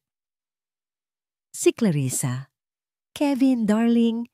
Ang boses nito ay puno ng pag-aalala. "Sorry sa abala. May nalaman kasi ako. Isang bagay na importante. Tungkol sa sekretarya mo. Sa tingin ko, kailangan mo itong makita." Napahigpit ang hawak ni Kevin sa manibela. Ang lahat ng galit at pagkalito na nararamdaman niya ay nag-focus sa isang pangalan, Bettina. Tumingin siya sa isang maliit na picture frame sa kanyang dashboard. Isang lumang litrato ng kanyang ina, nakangiti. Pagkatapos ay inisip niya ang report tungkol kay Bettina. Ang mga kasinungalingan, ang mga sikreto. Sa isip niya, ang dalawang babae ay naging iisa. Ang dalawang pagtataksil ay naging iisa. "Saan tayo magkikita?" Malamig niyang sagot. Isang sinag ng pag-asa ang nagsimulang sumilay sa puso ni Bettina. Sa nakalipas na mga araw, kahit na mas naging mailap at tahimik si Sir Kevin, may mga pagkakataon namang nakikita niya ang bahagyang paglambot nito. Isang beses, nakita siya nitong hirap na hirap magbuhat ng isang kahon ng mga lumang dokumento. Walang salitang kinuha ito ni Kevin at dinala sa storage room para sa kanya. Isang beses naman, narinig siya nitong umubo at kinabukasan. May isang bote ng vitamin C sa kanyang mesa. Maliliit na bagay. Pero para kay Bettina, ang mga yon ay parang mga patak ng ulan sa isang tigang na lupa. Dahil dito, nagkaroon siya ng lakas ng loob na gawin ang isang bagay na matagal na niyang pinag-iisipan. Baka pwede akong humingi ng tulong sa kanya. Ang ideya ay nakakatakot, pero ang desperasyon niya ay mas malakas. Kailangan niya ng malaking halaga para matapos na ang problema sa buhay. Isang cash advance, isang pautang, kahit ano. Inayos niya ang kanyang sarili, huminga ng malalim, at naglakad papunta sa pinto ng opisina ni Kevin. Katok, katok, pasok. Pagpasok niya, nakita niya si Kevin na nakaupo sa kanyang silya, pero hindi ito nag-iisa. Naroon si Clarissa, nakaupo sa silyang kaharap nito. Ang mukha ay puno ng isang pekeng pag-aalala. Biglang kinabahan si Bettina. May mali. Ang tensyon sa silid ay halos hinihiwa ng kutsilyo. Sir Kevin, Ma'am Clarissa, magalang niyang bati. Sir, pwede ko po ba kayong makausap saglit? Kahit 1 minuto lang po.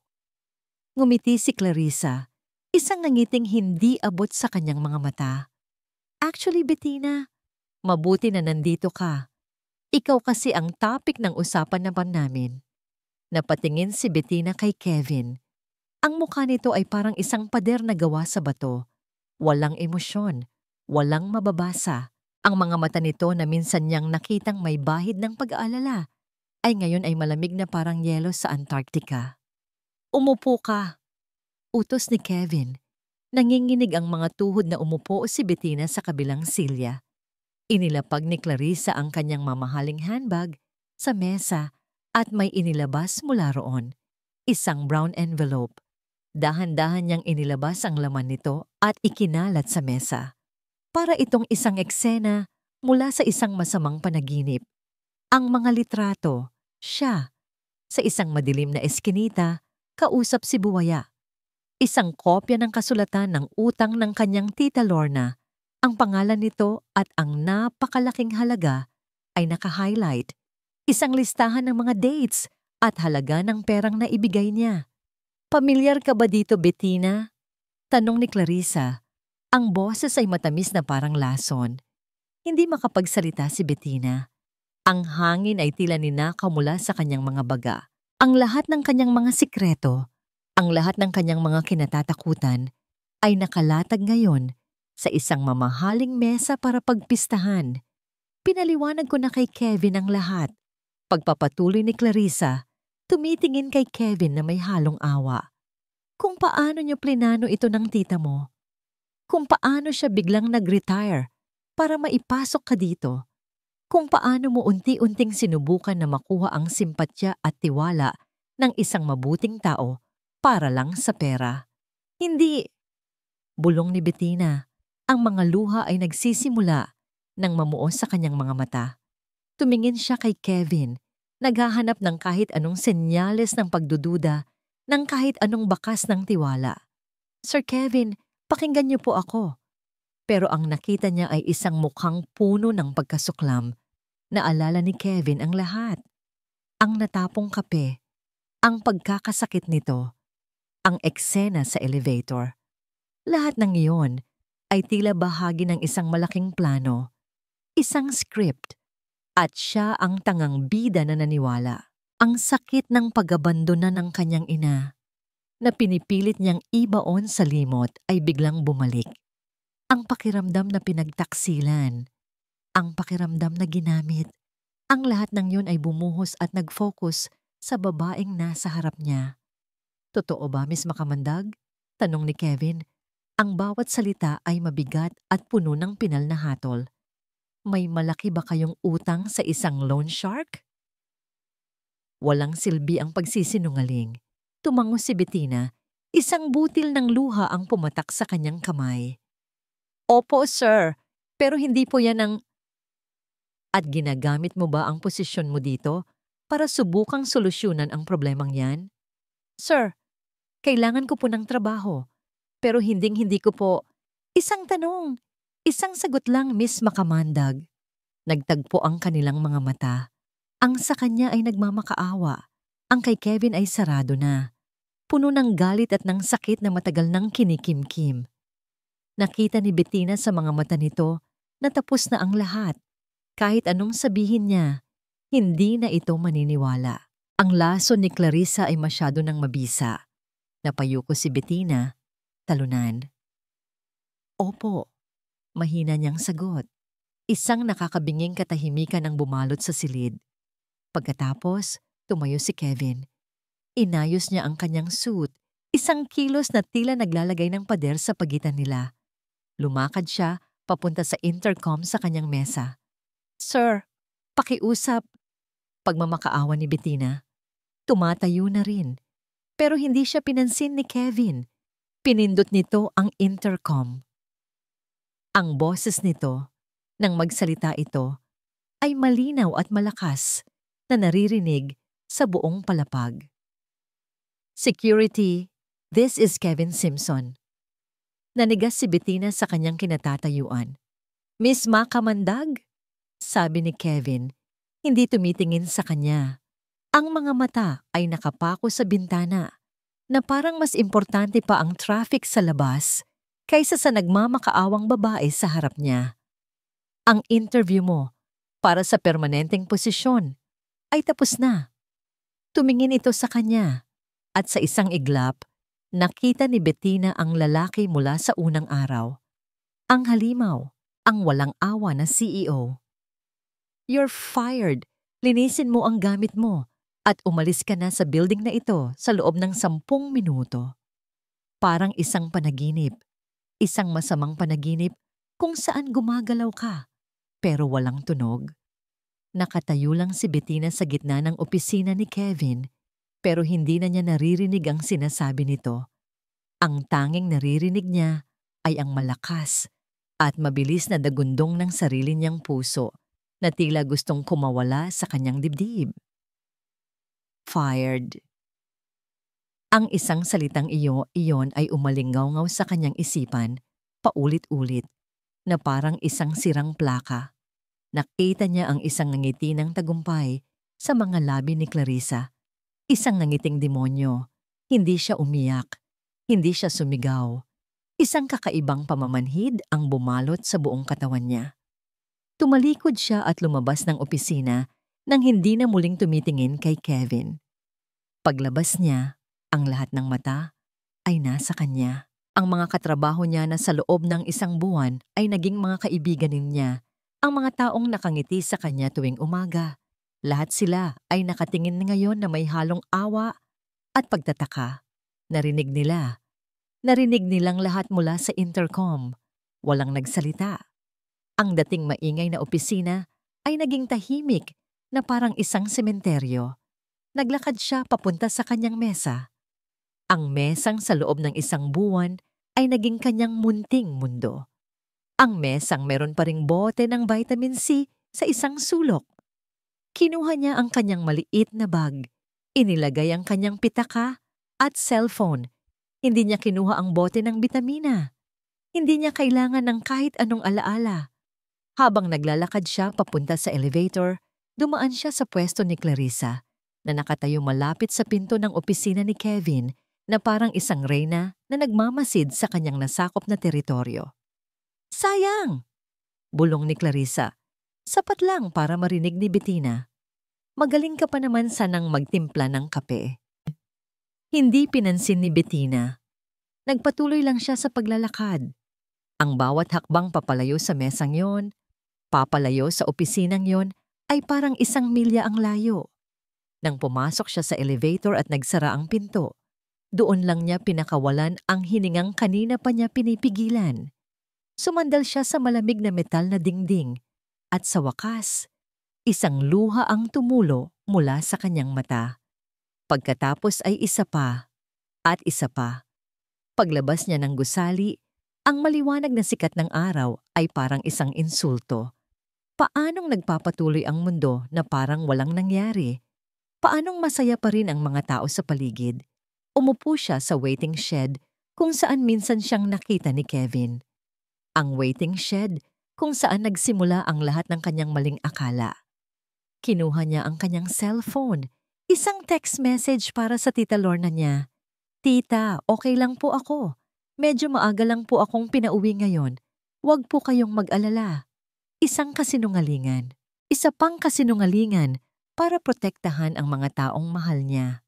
Maya-maya, habang nakatulala siya sa mga dumadaang sasakyan, nag-vibrate ang kanyang cellphone. Isang text message mula sa numerong kinatatakutan niya. Galing kay buwaya. Tapos na ang palugit mo. Iyon lang ang nakasulat. 2 maikling pangungusap. Pero ang bigat noon ay parang bigat ng buong mundo. Nawalan siya ng trabaho. Nawalan siya ng pag-asa. At ngayon, ang pamilya niya ay nasa bingit ng kapahamakan. Ang cellphone ay nahulog mula sa kanyang nanginginig na kamay. Bumagsak ito sa semento, pero hindi niya ito pinulot. Nagsimulang umambon. Maliit, mahina. Pero alam ni Bettina na maya-maya lang, bubuhos na ang malakas na ulan. Napatingala siya sa langit. Hinayaan ang mga patak ng ulan na humalo sa kanyang mga luha. Wala na. Wala nang natira. Ito na ang gabi, kung kailan bumagsak ang lahat. Samantala, sa 30th floor ng Simpson Corporation, nakatayo si Kevin Simpson sa harap ng malaking bintana ng kanyang opisina, nakatanaw sa papalubog na araw. Tahimik, walang imik. Well, that was dramatic, sabi ni Clarissa mula sa likuran niya.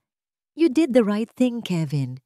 Tinanggal mo ang isang cancer sa kumpanya mo. Hindi lumingon si Kevin. Aren't you happy? Wala na ang problema mo. Pagpapatuloy nito, lumalapit sa kanya. Masaya ba ako?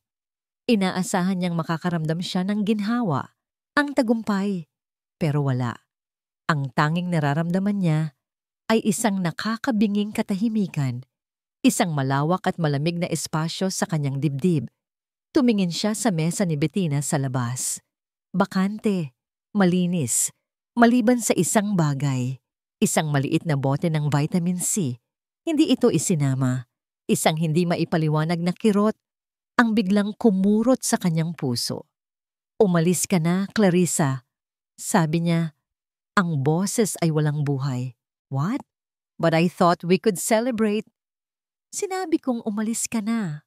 Pag-uulit niya, ngayon ay may bahid na ng panganib. Walang imik na umalis si Clarissa, naiwan si Kevin sa kanyang malaking opisina na ngayon ay tila mas malaki at mas malungkot.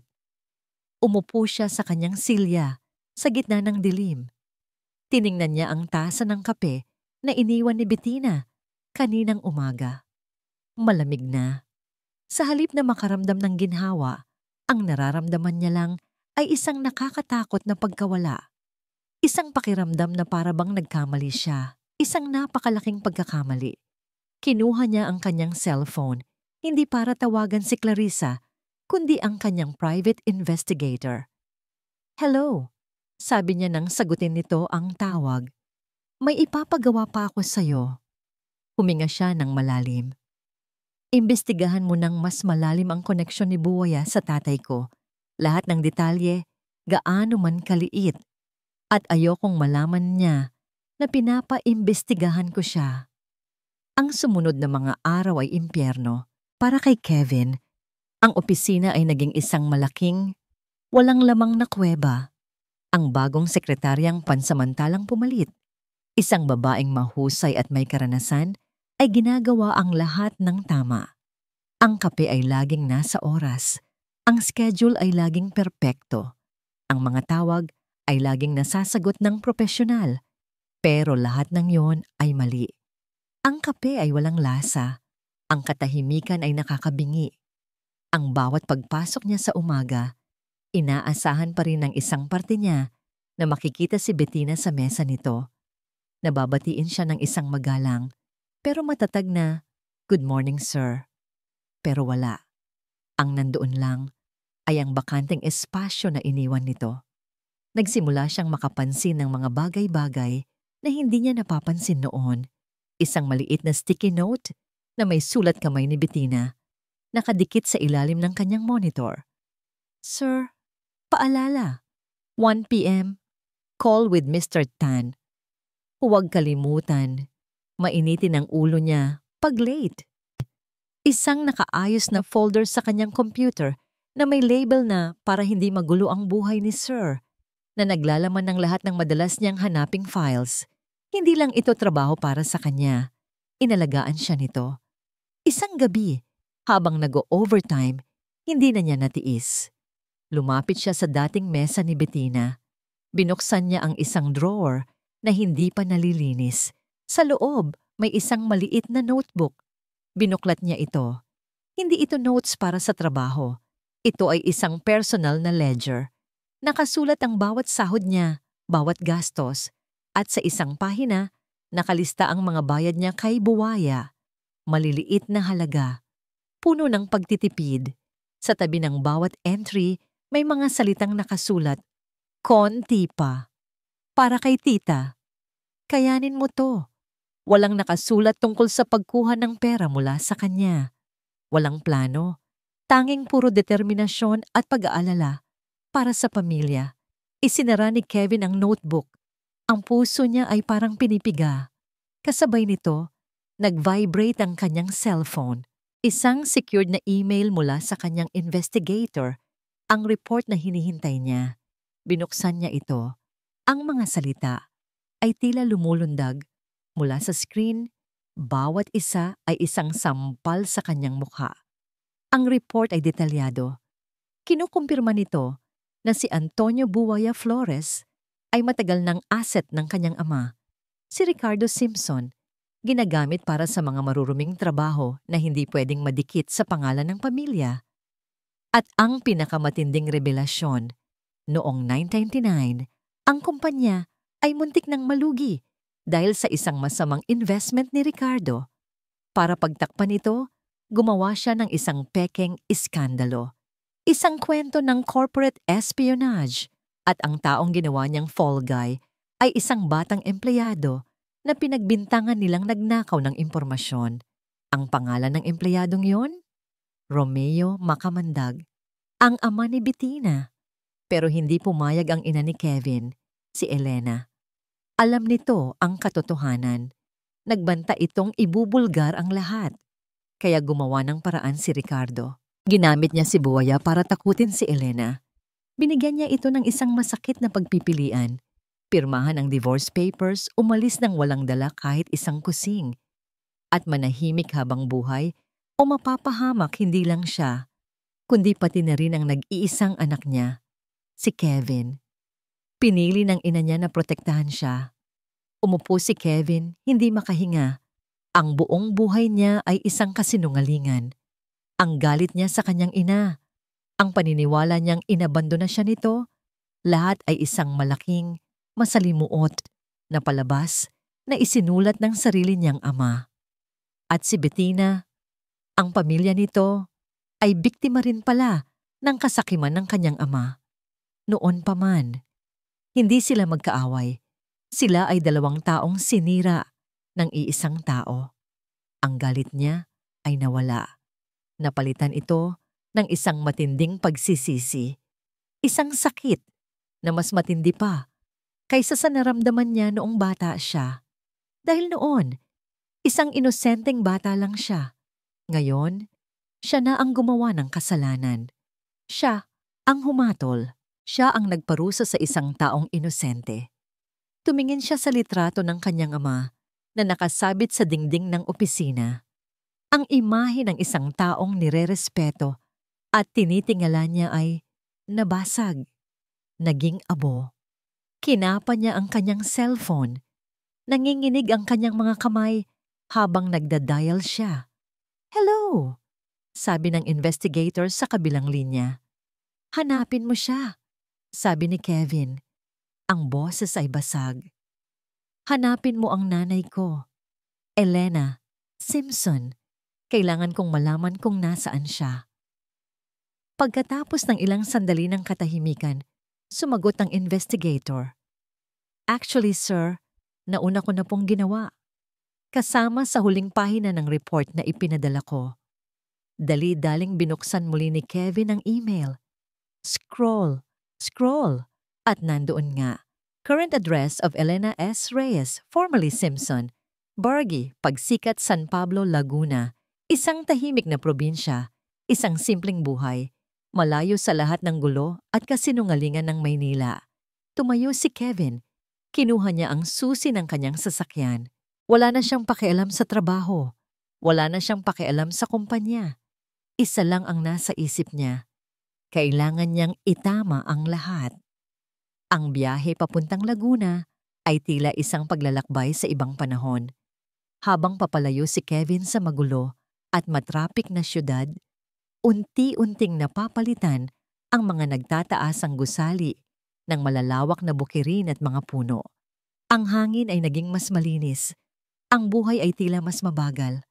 Nahanap niya ang address sa isang simpleng baryo. Isang maliit na bahay na gawa sa kahoy, napapaligiran ng mga halaman at bulaklak. Malayo sa malapalasyong mansyon kung saan siya lumaki. Huminto siya sa tapat ng bahay, pinatay ang makina ng kanyang mamahaling sasakyan na tila isang alien sa lugar na yon. Sa loob ng 10 minuto, nakaupo lang siya roon, hindi makagalaw. Ang puso niya ay kumakarera. Paano niya sisimulan? Anong sasabihin niya sa isang ina na 20 taon niyang kinamuhian? Sa wakas, huminga siya ng malalim at bumaba. Paglapit niya sa gate, isang babae ang lumabas mula sa bahay, may dalang pandilig. Nakasuot ito ng simpleng duster. Ang buhok ay may mga puti na, at ang muka ay may mga linya na ng katandaan. Pero ang mga matang yon, kahit kailan ay hindi niya malilimutan. Natigilan ang babae nang makita siya. Ang pandilig ay nabitawan nito, bumagsak sa lupa, at tumapo ng tubig. Kevin, bulong nito, ang boses ay nanginginig. Anak? Hindi nakasagot si Kevin. Ang lahat ng pinlano niyang sabihin ay biglang naglaho. Tumango lang siya. Ang lalamunan ay tila may malaking bara. Dahan-dahang lumakad ang kanyang ina, si Elena, papalapit sa kanya. Ang mga mata nito ay puno ng luha, ng gulat, ng sakit, at ng isang pagmamahal na hindi kailanman nawala. Hinawakan nito ang kanyang mukha na para bang hindi ito makapaniwala na totoo siya. Anak ko, ang laki-laki mo na, sabi nito, humahagulgol. Doon na bumigay si Kevin. Ang pader na 20 taon niyang itinayo ay gumuho. Ang CEO ng Simpson Corporation, ang kinatatakutang dragon, ay umiyak na parang isang batang nawawala sa harap ng kanyang ina. Niyakap niya ito ng mahigpit. Mama, I'm sorry. Sa loob ng bahay, sa isang maliit na sala na puno ng mga lumang litrato, ibinuhos ni Elena ang lahat. Ikinuwento niya ang tungkol sa pagbabanta ni Ricardo, ang tungkol kay Buwaya, ang tungkol sa kasunduang pipirmahan niya para lang maprotektahan si Kevin. Wala akong ibang hinangad, anak, kundi ang kaligtasan mo, sabi nito habang hawak ang kanyang kamay. Kahit ang kapalit noon ay isipin mong masama akong ina. Araw-araw, sa loob ng 20 taon, tinitingnan ko lang ang mga litrato mo mula sa malayo. Ipinagdarasal na sana maging maayos ka. Patawarin mo ako, ma, sabi ni Kevin. Ang boses ay paos. Sa lahat ng taon na kinamuhian kita, sa lahat ng taon na sinisi kita, hindi ko alam. Wala kang kasalanan, Kevin. Wala. Sagot nito. Pinupunasan ang kanyang mga luha. Ang importante, nandito ka na ngayon. Pagkatapos ng mahabang oras ng pag-uusap, ng pag-iyak, at ng pagpapatawad, isang kapayapaan ang naramdaman ni Kevin. Isang kapayapaan na hindi pa niya nararanasan sa buong buhay niya. Ang sugat na matagal nang nakabukas sa kanyang puso ay nagsisimula ng maghilom. At dahil sa paghilom na iyon, naging malinaw ang kailangan niyang gawin. Hinatid niya ang kanyang ina pabalik sa mansyon ng mga Simpson. Pagpasok nila, naroon si Ricardo sa sala, nagbabasa ng dyaryo na parang isang hari sa kanyang trono. Natigilan ito nang makita si Elena. Anong ginagawa mo dito? Galit na tanong nito. Tapos na ang mga kasinungalingan mo, Dad, sabi ni Kevin. Tumatayo sa pagitan ng kanyang ama at ina. Ang boses niya ay kalmado, pero may bigat ng bakal. Alam ko na ang lahat. Napatayo si Ricardo. Wala kang alam. Bata ka. Alam ko ang ginawa mo kay mama. Alam ko ang ginawa mo sa pamilya Makamandag. Pagpapatuloy ni Kevin, lahat ng ito, ang yaman, ang pangalan, itinayo mo sa mga kasinungalingan at sa pagdurusa ng ibang tao. Ginawa ko yon para sa'yo, para sa pamilyang ito. Hindi, matigas na sabi ni Kevin. Ginawa mo yan para sa sarili mo. Mula ngayon, ako na ang magdedesisyon para sa buhay ko. At si mama, dito na siya titira, sa bahay na dapat ay sa kanya. Walang nagawa si Ricardo kundi mapaatras. Sa unang pagkakataon, nakita niya sa mga mata ng kanyang anak, hindi ang isang tagapagmana, kundi isang hukom. Kinagabihan, pagkatapos niyang ihatid ang kanyang ina sa dati nitong silid, lumabas si Kevin sa hardin at kinuha ang kanyang cellphone. Oras na para linisin ang huling basura. Tumawag siya sa head of security ng kanyang kumpanya. Gino, sabi niya, may ipapagawa ako sa'yo. May isang tao na nagngangalang Antonio Buwaya Flores. Gusto kong siguraduhin mong hindi na siya kailanman makakapaningil pa ng utang kahit kanino. Gamitin mo lahat ng koneksyon natin sa pulis. Ibigay mo lahat ng ebidensya. I want him behind bars. Masusunod, sir. Isa pa, dagdag ni Kevin. Simula bukas, si Clarissa de Villa ay hindi na pwedeng tumapak sa kahit saang pag-aari ng Simpson Corporation. Understood? Loud and clear, sir. Ibinaba ni Kevin ang tawag. Huminga siya ng malalim. Ang hangin ng gabi ay malamig sa kanyang balat. Ang unang bahagi ay tapos na. Ang paghaharap sa nakaraan. Ang paglilinis ng gulo. Pero may isa pang bahagi. Ang pinakamahalaga, ang paghingi ng tawad at pagbawi sa tiwala ng babaeng sinaktan niya ng lubusan. Ang mga sumunod na araw ay isang malabong panaginip ng takot at pag-aalala para kay Bettina. Nagkulong lang siya sa apartment nila ng kanyang tita Lorna. Hindi niya sinabi ang totoo. Ang alam lang ng tiyahin niya ay naka-leave siya. Pero sa bawat pagtunog ng telepono, sa bawat katok sa pinto, pareho silang napapatalon. Hinihintay nila ang pagdating ng halimaw. Hinihintay nila ang pagdating ni Buwaya. Isang gabi, dumating na ba nga ang katok na kinatatakutan nila? Malakas, agresibo. Buksan niyo to! Isang magaspang na boses ang sumigaw mula sa labas. Nagyakapan ang magtiyahin, nanginginig sa takot. Alam nilang ito na yon, wala na silang tatakbuhan. Pero bago pa man masira ni Buwaya ang pinto, isang malakas na busina ng sasakyan ang narinig nila mula sa labas, kasunod ng mga sigawan. Sumilip si Bettina sa bintana at nakita niya ang isang eksenang hindi niya inaasahan. Ilang mga lalaking naka-uniformeng security guard ang pumalibot kay Buwaya at sa mga kasama nito. Mabilis, epesyente at walang gulo, pinusasan sila at isinakay sa isang van. Ang lahat ay tapos sa loob lang ng ilang minuto. Naiwan si Bettina na tulala. Sino ang mga yon? Anong nangyari? Kinabukasan, isang sulat ang dumating para sa kanyang tita Lorna mula sa isang law firm. Nanginginig itong binuksan ni Bettina.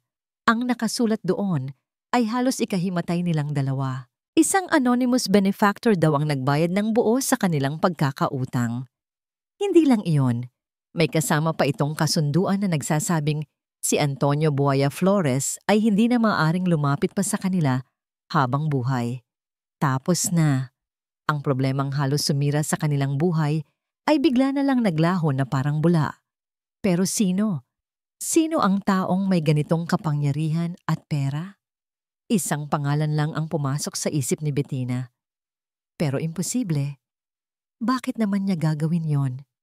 Kinahapunan, habang nag-uusap pa rin sila ng kanyang tita Lorna, May kumatok sa kanilang pinto. Isang katok na mahinahon at magalang. Nagkatinginan sila. Nag-aalangang lumapit si Bettina sa pinto at sumilip sa butas. Ang puso niya ay biglang huminto. Nakatayo sa labas si Kevin Simpson. Hindi nakasuot ng mamahaling suit. Nakasimpleng polo shirt at pantalon lang ito. Ang buhok ay bahagyang magulo. Ang mukha ay pagod. At may mga anino sa ilalim ng kanyang mga mata. Hindi ito ang Dragon CEO na kilala niya. Mukha itong tao. Dahan-dahan niyang binuksan ang pinto. "Bettina," sabi nito. Ang boses niya ay mahinahon, walang bahid ng pagmamataas. Hindi makapagsalita si Bettina. Nakatitig lang siya. Ang isip ay puno ng mga tanong. "Pwede ba tayong mag-usap?" tanong nito. Tumango si Bettina at pinapasok niya ito sa kanilang maliit na sala. Umupo si Kevin sa isang upuang gawa sa rattan na tila napakaliit para sa kanya. Si Bettina naman ay nanatili na lang nakatayo. Ang mga braso ay nakayakap sa sarili. "Ako," nagsimula si Kevin, pagkatapos ay huminto. Tila hindi alam kung saan magsisimula. Huminga siya ng malalim. "Ako ang nagpadala ng mga security at ako ang nagbayad ng utang nyo." Kinumpirma na nga niya. Pero imbis na maging masaya, lalong naguluhan si Bettina. "Bakit?" "Dahil kasalanan ko ang lahat," diretsong sabi ni Kevin. Tinitingnan siya sa mata. "Hindi, mali. Kasalanan ng pamilya ko." At doon, ikinuwento ni Kevin ang lahat. Ang tungkol sa kanyang ama at ina. Ang tungkol sa pagkakasangkot ng ama ni Bettina. Ang kasinungalingan na bumalot sa buong buhay niya. Ikinuwento niya ito hindi bilang isang CEO, kundi bilang isang tao na nasaktan at nakasakit. Habang nagsasalita siya, wala nang bakas ng galit sa mukha niya. Tanging pagsisisi, tanging katapatan. Pagkatapos niyang magsalita, isang mahabang katahimikan ang namagitan sa kanila. "Hindi ko hinihingi ang pag-unawa mo," sabi ni Kevin. Ang boses ay basag. "Dahil walang sapat na dahilan para sa ginawa ko sa'yo.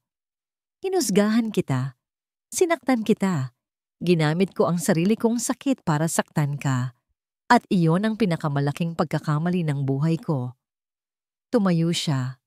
"Alam kong nasira ko na ang tiwala mo, Bettina. At alam kong hinding-hindi na maibabalik yon ng kahit anong halaga." Lumakad siya papalapit sa kanya. Sa unang pagkakataon, hindi naramdaman ni Bettina ang takot. Ang nakita niya lang ay isang lalaking puno ng pagsisisi. "Hindi ko inaasahan na mapapatawad mo ako kaagad," sabi nito. Ang boses ay naging bulong. "Pero, pwede ba? Pwede ba kitang yayain sa isang lugar? May isang tao kasing gustong-gusto kang makilala." Napatingin si Bettina sa mga mata nito. Ang mga matang dati puno ng yelo ay ngayon ay may bahid ng kalungkutan at isang maliit, nanginginig na kislap ng pag-asa. Hindi alam ni Bettina kung bakit, pero tumango siya. Marahil ay dahil sa sinseridad sa mga mata ni Kevin, o marahil ay dahil sa kaibuturan ng kanyang puso. Gusto niyang maniwala na ang lahat ng tao ay may karapatang magbago. Ang bayahe ay tahimik, pero hindi ito ang nakakailang na katahimikan ng dati. Ito ay isang katahimikan na puno ng mga hindi sinasabi, ngunit nauunawa ang emosyon. Huminto sila sa harap ng isang malaking gate na pamilyar kay Bettina mula sa mga balita, ang mansyon ng mga Simpson. "Dito?" nagtatakang tanong ni Bettina. "May ipapakilala ako sa'yo," sabi lang ni Kevin. Pinagbuksan siya ng pinto. Pagpasok nila, isang babaeng may edad na, may mabait na mukha at mga matang puno ng pinagdaanang lungkot, ang sumalubong sa kanila. Nakangiti ito ng malumanay. "Ikaw na siguro si Bettina," sabi ng babae. Ang boses ay malambing. "Ako si Elena, ang ina ni Kevin." Nagulat si Bettina. Ang ina ni Kevin? Ang ina na akala ng lahat ay matagal nang iwan? Ikinagagalak ko pong makilala kayo. Magalang na sagot ni Bettina. Ngumiti si Elena at hinawakan ang kanyang kamay. Ang palad nito ay mainit at magaspang, palad ng isang taong hindi sanay sa marangyang buhay. Ako dapat ang magpasalamat sa iyo, Hija. Salamat sa pagtulong mong ibalik ang anak ko sa akin. Wala po akong ginawa, nahihiyang sabi ni Bettina. Meron, giit ni Elena. Tumingin ito kay Kevin na may pagmamahal. Pinakita mo sa kanya na hindi lahat ng tao ay sumusuko. At dahil doon, natuto siyang lumaban para sa katotohanan. Inihatid sila ni Elena sa isang napakagandang hardin sa likod ng mansyon. Puno ito ng mga puting rosas. Iiwan ko muna kayo, sabi ni Elena bago bumalik sa loob ng bahay. Naiwan silang dalawa ni Kevin sa gitna ng mga bulaklak. Ang hangin ay mabango at ang sikat ng araw ay mainit. Ito ang paboritong lugar ni Mama, sabi ni Kevin habang naglalakad sila sa isang maliit na pathway. Maganda dito? Sabi ni Bettina. Mapayapa. Huminto si Kevin at humarap sa kanya. Ang kaba sa kanyang dibdib ay mas malakas pa kaysa noong humarap siya sa board of directors. Bettina, nagsimula siya. Noong una, kitang makilala. Ang nakita ko lang ay isang problema, isang pagkakamali. Pero habang tumatagal, nakita ko ang isang babaeng matapang, matalino, at may pusong hindi kayang sirain ng kahit anong pagsubok. Huminga siya ng malalim. Sinira ko ang tiwala mo. Sinaktan kita sa paraan na hindi ko mapapatawad ang sarili ko. Pero kung bibigyan mo ako ng isang pagkakataon, gusto kong gugulin ang natitirang bahagi ng buhay ko para patunayan sa iyo na hindi na ako ang lalaking nakilala mo noon. Dahan-dahan, lumuhod si Kevin sa kanyang harapan, sa gitna ng mga puting rosas. Nanlaki ang mga mata ni Bettina. May kinuha si Kevin mula sa kanyang bulsa. Isang maliit na kahon. Binuksan niya ito at sa loob, isang simpleng singsing na may isang maliit na diamante. Ang kumislap sa ilalim ng araw.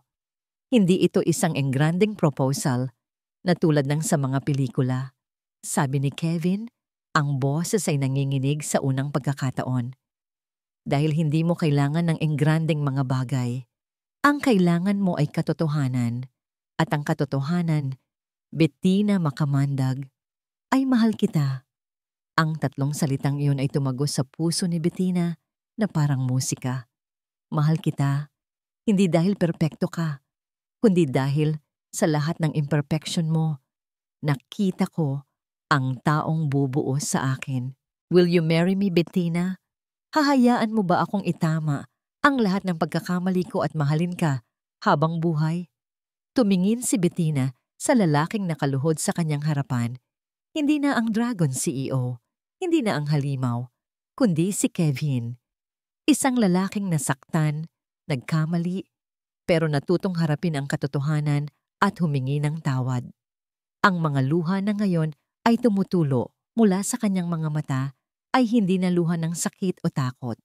Ito ay mga luha ng saya. Dahan-dahan, tumango siya. Yes, bulong niya. Oo, Kevin, papakasalan kita. Isang napakalawak na ngiti ang sumilay sa mukha ni Kevin. Isang totoong ngiti na ngayon lang nakita ni Bettina. Maingat niyang isinuot ang singsing sa kanyang daliri. Tamang-tama. Tumayo siya at niyakap si Bettina ng mahigpit.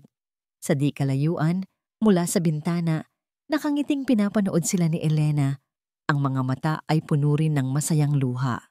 Habang magkayakap sila sa gitna ng hardin, sa ilalim ng papalubog na araw, alam nilang pareho na marami pa silang pagdadaanan. Marami pang sugat na kailangang maghilom. Pero sa pagkakataong ito, haharapin nila ang lahat ng magkasama. Ito ay hindi isang perpektong pagtatapos. Ito ay isang magulo, masakit, pero totoo at napakagandang bagong simula.